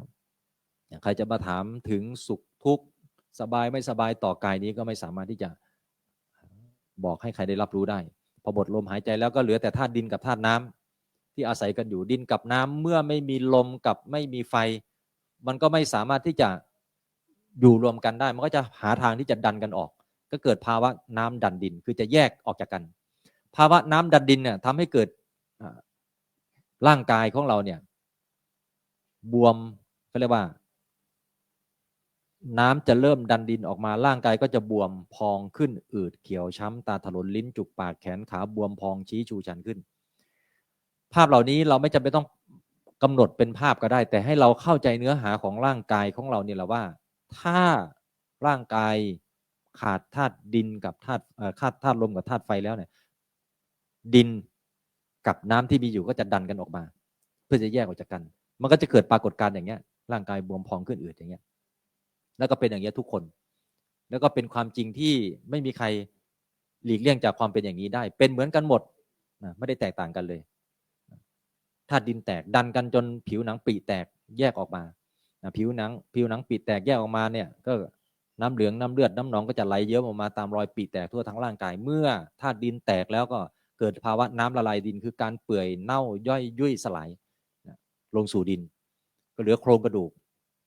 โครงกระดูกยังเหลืออยู่แต่ก็แม้จะเหลือโครงกระดูกอยู่ก็พิจารณาทั้งโครงกระดูกศีรษะกระดูกแขนกระดูกขากระดูกลำตัวทั้งหมดเราเรียกว่าต้องถึงความผุก่อนเนี่ยเขาทำเป็นรูปอย่างเงี้ยไว้ความผุก่อนเนี่ยความผุความก่อนเนี่ยก่อนไปเรื่อยๆพอก่อนมากเข้ากระโหลกหัวกระโหลกก่อนลงไปผุลงไปกระดูกแขนกระดูกขาผุก่อนลงไปผุก่อนลงไปเรื่อยๆก็สลายกลายเป็นดินก็พี่นาตามนี้ในความผุก่อนในการสลายของร่างกายเราไปสู่ธาตุทั้ง4ดินในร่างกายเราก็เป็นอันเดียวกันร่างกายเรากับดินก็เป็นอันเดียวกันไม่ได้แตกต่างกันการพิจารณาอย่างนี้ย้ำซ้ำๆจะเป็นการสร้างความรู้ให้กับจิตมันขาดการถูกบอกสอนให้เกิดความรู้เมื่อจิตถูกขาดการบอกสอนให้เกิดความรู้จิตจึงหลงเมื่อจิตหลงจิตจึงไม่รู้ว่าสิ่งที่ความหลงนำพาจิตไปสู่การกระทำในแต่ละอย่างเป็นไปด้วยความยึดมั่นถือมั่นในกายสังขารของตัวเราเนี่ยนำมาซึ่งทุกข์ซึ่งโทษซึ่งวิบากต่างๆนานาที่เราเองบางอย่างวิบากที่กระทบกับชีวิตเราก็ไม่อยากจะได้แต่มันก็ได้มาแล้วได้มาเพราะอะไรเพราะไม่รู้จักกายของตัวเองว่ากายที่เรายึดมั่นถือมั่นในการกระทำเนี่ยมันจะตกกลับมาเป็นผู้รับวิบากผลในส่วนของกายก็ได้รับทางกายไปในส่วนของจิตก็ได้รับทางจิตไปนะความทุกข์ที่เกิดขึ้นทางกายทางจิตล้วนแล้วแต่เป็นวิบากที่เกิดจากเหตุแห่งการกระทำและเหตุแห่งการกระทำเหล่านั้นมาจากแรงแห่งการยึดมั่นถือมั่นในตัวตนของตนเองนะเพราะว่าเราสำคัญมั่นหมายว่าเราทำ กระทำกรรมด้วยกายด้วยวาจาด้วยใจ การสำคัญมั่นหมายว่าเรากระทำกรรมด้วยกายวาจาหรือใจใดๆที่ทำลงไปทุกการกระทำจะมีผลตามมาเสมอที่ตอบสนองต่อผู้กระทำเพราะกรรมกำหนดไว้ว่าใครทำสิ่งใดย่อมได้รับสิ่งนั้นการได้รับนั้นไม่ได้รับเพราะเพียงแค่การกระทำเท่านั้นแต่มันได้รับเพราะมันมีสิ่งที่ทำงานอยู่เบื้องหลังของกรรมอยู่ก็คือแรงยึดมั่นถือมั่นว่าเราเป็นผู้กระทำถ้าเราถือว่าเราเป็นผู้กระทำทางกายทางวาจาหรือใจนะมันจึงตกมาหาเราฉะนั้นพระพุทธเจ้าหรือพระอริยเจ้าทั้งหลายท่านทำลายความยึดมั่นถือมั่นว่าเป็นเราในกายสังขารและจิตตสังขารได้แล้วเมื่อท่านทำลายได้แล้วสิ่งที่ท่านทำทั้งหมดไม่ใช่กรรมเป็นเพียงแต่กิริยาคำว่ากิริยานั้นไม่มีผู้กระทำมีแต่การกระทำแต่ผู้กระทำไม่มีเพราะว่าแรงยึดให้ผู้นั้นเป็นผู้กระทำไม่มีแต่การกระทำเท่านั้นแต่ตัวผู้กระทำนั้นถูกทำลายไปแล้วด้วยกำลังของอริยมรรคคืออุปทานที่นำไปสู่การยึดมั่นถือมั่นในการกระทำนี่คือความต่างที่เกิดขึ้นฉะนั้นพระพุทธเจ้าพระอริยเจ้าทั้งหลายที่ท่านรู้แจ้งพระนิพพานแล้วท่านจึงไม่มีการกระทำด้วยแรงยึดว่าตนเป็นผู้กระทำเพราะความเป็นตนมันพ้นออกไปจากขันธ์ห้าคือการยึดถือว่าตนเองเป็นในรูปเป็นในเวทนาเป็นในสัญญาเป็นในสังขารและเป็นในวิญญาณเมื่อไม่มีผู้เป็นในนั้นสิ่งที่ทำหมดจึงไม่มีผู้รับกรรมทั้งหมดเป็นอันหมดสิ้นการสืบต่อวงจรแห่งความทุกข์และวงจรแห่งภพที่จะนำมาสู่วิบากให้ท่านได้รับผลก็จะไม่มีเป็นอันยุติกันชาตินั้นก็เป็นชาติสุดท้ายของท่านรูปที่มีอยู่เมื่อแตกสลายแล้วก็ไม่ก่อตัวรวมกันอีกเวทนาที่มีอยู่เมื่อดับแล้วก็ไม่ก่อเกิดสืบต่อใหม่เป็นขันธ์ใหม่อีกสัญญาสังขารวิญญาณก็ไม่ก่อตัวเป็นขันธ์ใหม่อีกแต่ถ้าเป็นปุถุชนหรือพระโสดาบันสกทาคามีอนาคามีนะก็จะลดหลั่นกันลงไปตามสิ่งที่ละได้นะในระดับของสังโยชน์ก็ยังมีการก่อตัวกันขึ้นในภพอยู่เนี่ยรูปเวทนาสัญญาสังขารวิญญาณสืบต่อไปจากตัวนี้แหละตัวที่ปฏิบัติอยู่นี่แหละตอนนี้เป็นมนุษย์ก็จริงอยู่นะท่องพุทโธเมนะโถธัมโมเมนะโถสังโฆเมนะโถไปเป็นมนุษย์อยู่นะดับขันปุ๊บลงไปในขันสืบต่อในรูปขันบนเทวโลกเปลี่ยนแปลงไปอีกภาวะหนึ่งแล้วเห็นไหมเราว่าเหตุปัจจัยแห่งการกระทำมันเปลี่ยนได้เปลี่ยนรูปร่างได้เปลี่ยนรูปขันได้เปลี่ยนเวทนาขันสัญญาขันสังขารขันวิญญาณขันได้แต่จะเปลี่ยนยังไงก็ตามถ้ายังอยู่ในรูปของขันอยู่ก็ยังมีทุกข์อยู่ฉะนั้นพระพุทธเจ้าเนี่ยเป็นผู้ไม่สืบต่อรูปขันไปเป็นอะไรอีกเพราะหมดแรงแห่งการยึดมั่นถือมั่นจากภายในทำยังไงถึงจะสามารถทำลายแรงแห่งการยึดมั่นถือมั่นได้เมื่อรู้กายชัดแจ้งตามความเป็นจริงแล้วความยึดมั่นถือมั่นในกายมันก็ไม่มีเมื่อรู้ชัดแจ้งในความยึดมั่นถือมั่นในทางจิตแล้วเนี่ยแล้วทำลายได้หมดสิ้นแล้วเนี่ยก็ไม่มีตัวไหนสืบต่อในกายในจิตนั้นเมื่อไม่สืบต่อก็ดับตอนนั้นเองก็คือการสร้างความรู้ด้วยอริยมรรคอย่างนี้ฉะนั้นการพิจารณาร่างกาย6ขั้นตอนจึงเป็นการสร้างความรู้ให้กับจิตและการสร้างความรู้ให้กับจิตนี้แน่นอนว่าจิตเราจะถูกดึงโน้มเข้าไปสู่เส้นทางแห่งความหลุดพ้นทั้งหมดพระอาจารย์ดึงออกมาจากเรื่องของนวสีธิกาบัพซึ่งเรื่องนี้ก็ยากอยู่จริงๆมันเป็นนวะแปลว่า9สีวัติกะแปลว่าซากศพสีวัติกาแปลว่าซากศพบัพพะคือหัวข้อที่ว่าด้วยเรื่องการพิจารณาซากศพ9ชนิดแต่พระอาจารย์เอามาเป็นข้อพิจารณา6ขั้นตอนอันนี้คือแหล่งอ้างอิงจากพระไตรปิฎกอริยสัจ 4เดี๋ยวเข้าสู่ช่วงบ่ายนั้นช่วงเช้านี้ใครมีข้อสงสัยจะถามมีไหม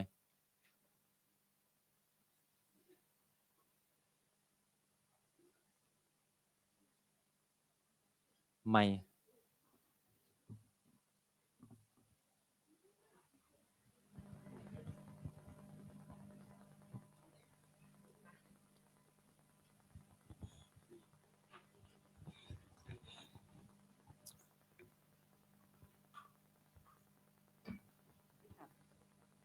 ให้ถามแล้วใช่ไหมคะ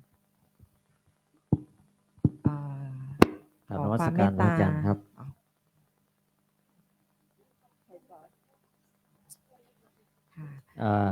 ผมขอเรียนถามนะครับว่าการท่องพิจารณากาย6ขั้นตอนนี่ถ้าคำพูดหรือ wording มันไม่เหมือนเดิมแต่ใจความมันได้นะครับแต่ใจความมันได้จะใช้ได้ไหมครับใช้ได้ค่ะ กราบเรียนถามพระอาจารย์ค่ะเอ่อสัมมาทิฏฐิ คือถ้าเราเห็นถูกแล้วอะค่ะ แต่ทำไมมีความรู้สึกว่าเวลานั่งอะไรอย่างเงี้ยค่ะ นั่งฟังพระอาจารย์อะมันง่วงนอนนะคะไม่รู้จะทำยังไงค่ะ การปฏิบัติเราจะไม่เปลี่ยนแปลงสิ่งที่มันกำลังเป็นอยู่ แต่เราจะรับรู้ความเป็นจริงในสิ่งที่มันเป็นอยู่ฉะนั้นสัมมาทิฏฐิทำหน้าที่เป็นผู้เห็นเท่านั้นง่วงก็คือง่วงความง่วงเป็นสิ่งที่ต้องถูกเห็นความเห็นเป็นสิ่งที่ไม่ได้เป็นความง่วงเป็นสิ่งที่แยกออกจากตัวความง่วงอยู่แล้วเพียงแต่มันเกิดพร้อมกันขณะที่เห็นกับความง่วงที่กำลังปรากฏก็กำหนดไว้ว่าความง่วงเป็นสิ่งต้องถูกรู้เราจะไม่ได้เปลี่ยนแปลงความง่วงถ้าหากว่าเราเห็นความง่วงแล้วเพิ่มคำพูดหนึ่งเข้าไปว่าสิ่งนี้เรียกว่าความง่วงความง่วงกำลังเกิดขึ้นกับเราเรากำลังมีความง่วงความง่วงกำลังปรุงแต่งเรากำลังถูกความง่วงปรุงแต่งทำไปอย่างเงี้ยเรื่อยๆเพื่อให้สัมมาทิฏฐิทำหน้าที่เป็นผู้เห็นต่อความง่วงที่กำลังปรากฏอยู่ในขณะนั้นแต่เราจะไม่เปลี่ยนแปลงความง่วงก็ให้มันง่วงอย่างนั้นไม่ได้ผิดความง่วงเป็นทุกข์การที่ไม่รู้จักความง่วงจะก่อให้เกิดสมุทัยเมื่อรู้จักความง่วงแล้วสมุทัยก็ไม่มีก็จะเห็นการเกิดขึ้นและปรากฏของส่วนมันจะดับไม่ดับก็เป็นเรื่องของมันก็ขึ้นอยู่กับตัวสัมมาทิฏฐิว่าจะเห็นไปจนสิ้นกระบวนความแห่งการดับไปของความง่วงหรือไม่ถ้ายังไม่เห็นการสิ้นกระบวนความของมันสัมมาทิฏฐิก็ไม่ครบรอบบริบูรณ์ในการที่จะทำหน้าที่ของการเห็นอริยสัจเห็นสัมมาทิฏฐิจะสมบูรณ์ก็ต่อเมื่อเราเห็นสัจจะครบทั้ง4ด้านสัจจะทั้ง4ด้านเนี่ยมันจะก่อให้เกิดปัญญาที่จะเข้าใจปัญญานี่คือความเข้าใจต่อสิ่งที่กำลังปรากฏโดยที่เราไม่ไปเปลี่ยนแปลงมันเราจะให้ธรรมชาตินั้นเป็นธรรมชาตินั้นอย่างนั้นส่วนปัญญาจะทำหน้าที่ในการตัดสินในสิ่งที่เขารับรู้เองว่าสิ่งที่เขารับรู้อยู่มันคืออะไรแต่ถ้าเมื่อใดก็ตามที่ปัญญายังไม่เกิดมันก็ยังไม่มีการตัดสินลงไปในสิ่งที่กำลังรับรู้อยู่นะว่ามันคืออะไรมันก็ยังส่งผลไปสู่ความรู้สึกที่เรากำลังเป็นอยู่แต่สัมมาทิฏฐิจะทำหน้าที่ในการเห็นแม้เราจะยังรู้สึกต่อความง่วงที่กำลังเป็นก็ให้มันรู้สึกและเป็นไปตามอาการแห่งความง่วงอย่างนั้นแต่เทคนิคอย่างหนึ่งที่อาจารย์อยากจะบอกก็คือขณะที่ง่วงห้ามหลับตาเด็ดขาด โอ้ยากมากเลยค่ะ ลืมตาไว้ ห้ามหลับตา ยากขอบพระคุณค่ะ กับนมัสการเจ้าค่ะพระอาจารย์ ไหน คือขอความเมตตาหนึ่งคำถามเจ้าค่ะเมื่อวานที่มีพี่ในห้องถามว่าสัญญาขันธ์มันดับเยอะแล้วพระอาจารย์ตอบว่า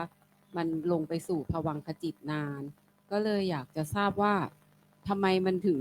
ลงไปอยู่ในนั้นนานแล้ว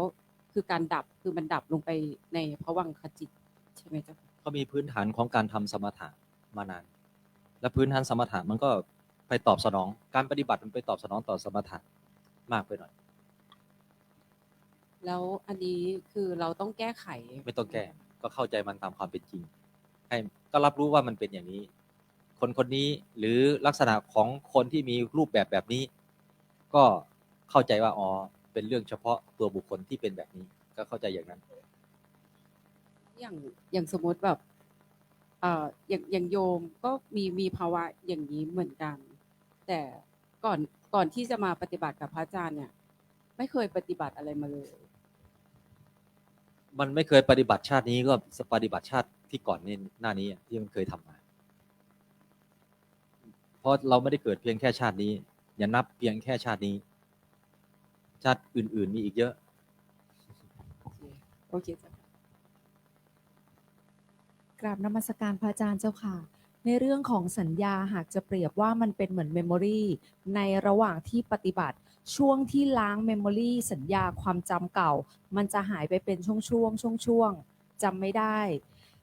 ในวิธีการปฏิบัติเราไม่จำเป็นต้องสนใจมันเลยใช่ไหมคะในช่วงที่มันหายให้จำแต่เรื่องราวที่เรากำลังสร้างใหม่ณปัจจุบันขณะแบบนี้ถูกต้องไหมคะ จริงๆมันไม่ได้หายไปไหนมันเข้าไปอยู่ในภวังค์การเห็นการเกิดดับย้ำซ้ำๆอยู่เสมอเนี่ยมันจะเกิดความตั้งมั่น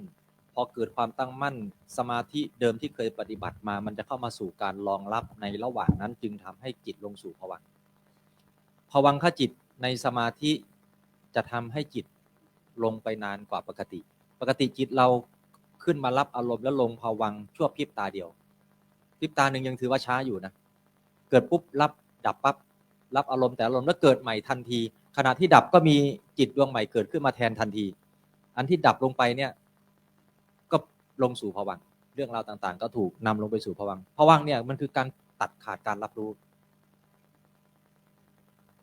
เหมือนกับเรานอนหลับอย่างเงี้ยเราก็ไม่รับรู้แล้วว่าสิ่งที่อยู่รอบตัวเราเป็นแบบไหนยังไงใช่ไหมก็ไม่รับรู้ตัวเราด้วยว่าเรากำลังนอนอยู่ใช่ไหมล่ะ